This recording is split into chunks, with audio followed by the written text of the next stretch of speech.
ఓ వానరానికి CPR చేసి ఓ వ్యక్తి ప్రాణాలు కాపాడాడు. విగత జీవిగా పడి ఉన్న ఆ వానరం సిపిఆర్ అనంతరం ఒక్కసారిగా లేచి చెంగున ఎగరడం చూసి అక్కడున్న వారంతా వాక్కయ్యారు.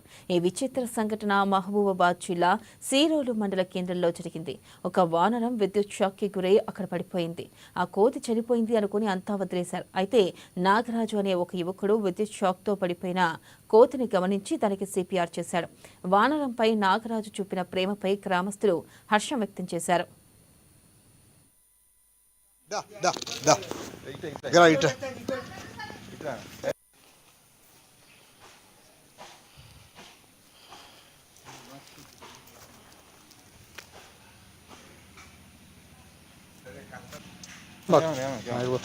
వద్దులే ఇదాలే ఏమందిలే ఏమందిలే దా దా దా దా ఇట్లా